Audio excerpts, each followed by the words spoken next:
உழைக்கிற வர்க்கத்தை மதிக்கிற பழக்கம் இருக்கா யோசிச்சு பாருங்க. இப்ப இல்ல, ஒரு 150 வருஷத்துக்கு முன்னாடி ஒரு சம்பவம் சொல்றேன். கல்கத்தாவில் ஒரு 6-7 பசங்க பள்ளிக்கூடம் முடிச்சு காலேஜ் போற வயசு. இந்த மாதிரி பசங்க தெருவில் நின்று ஒரு 6-7 பேர் பேசிக்கிட்டு இருக்கிறான். ஒரு 150 வருஷத்துக்கு முன்னாடி இந்தியா எப்படி இருந்ததுங்கிறது சிலருக்கு தெரியும். எந்த வீட்லையும் கக்கூசு,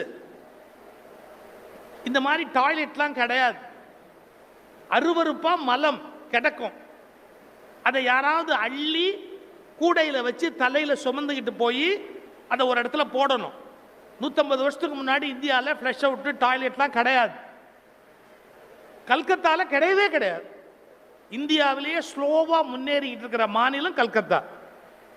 இன்னும் நீங்கள் தகர டப்பா மாதிரி பஸ்ஸு பார்க்கணும்னா கல்கத்தாவில் போனீங்கன்னா தகர டப்பா மாதிரியே பஸ்ஸு பார்க்கலாம். மெட்ராஸில் அப்படி பார்க்க முடியாது, எவ்வளோ மாறி போச்சு. கர்நாடகாவில் அப்படி பார்க்க முடியாது, எவ்வளோ மாறி போச்சு. மகாராஷ்டிராவில் மாறி போச்சு. ஆனால் அந்த கல்கத்தாவில் மட்டும் இன்னும் அது மாதிரி டப்பா பஸ்ஸு பார்க்கலாம். ஸ்லோவாக முன்னுக்கு வர்ற ஒரு மாநிலம் அது. இருக்கட்டும், மலத்தை அள்ளணும்ல, அது மாதிரி கூடையில் அள்ளிட்டு ஒரு அம்மா போறா, மலத்தை அள்ளிட்டு தெருவில் போறா, அப்படி நடந்து போறா. மலம் சாம்பலோட அள்ளுவாங்க, சாம்பலை மேலே போட்டு தான் அள்ளுவாங்க.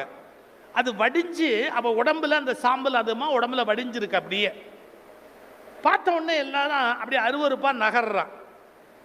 இந்த விளையாடிக்கிட்டு இருந்த அந்த பசங்களில் ஒரே ஒரு பையன் மட்டும் இருங்கடா அப்படின்ட்டு கிட்டக்க போய் அந்த அம்மாவை பார்த்துட்டு டக்குன்னு காலை தொட்டு அப்படி கும்பிட்டுட்டு, அம்மா வணக்கம் அப்படின்னா. அந்த அம்மா ஒன்றும் பொருட்படுத்தலை, யாரோ கும்பிடுறான் அப்படின்ட்டு அலட்சியமாக அவள் பாட்டுக்கு போனான். அவளை கும்பிட்டுட்டு அவன் திரும்பி வந்தோன்னு இந்த பசங்கள்லாம் கேட்டான், நீ என்ன பைத்தியமா, ஒரு மலம் அள்ளுற பொம்பளைய போய் காலில் தொட்டு கும்பிடுறிய, உனக்கு அறிவு இருக்கா, வெக்கமா இல்லை? அவள் யாரு, மலம் அள்ளுறவ, ஏன் கும்பிடுற?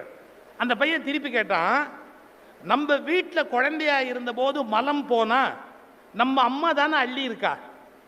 ஒரு வீட்டு மலத்தை அள்ளுகிறவள் நம்முடைய அம்மான்னா தெருவில் இருக்கிற அத்தனை பேர் மலத்தையும் அள்ளுகிற அவள் இந்த ஊரின் தாய் அல்லவா அப்படின்னு ஒரு கேள்வி கேட்டான். அவள் இந்த கல்கத்தாவின் தாய் இல்லையா? எத்தனை பேர் மலத்தை அள்ளிட்டு போறா, அப்ப அவ எல்லாருக்கும் அம்மா இல்லையா அப்படின்ட்டு ஒரு வார்த்தை சொன்னான்.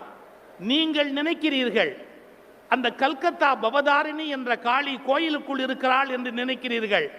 நான் நினைக்கிறேன் இந்த மலமள்ளி கொண்டு போகிறாளே இவள்தான் கல்கத்தாவின் அன்னை.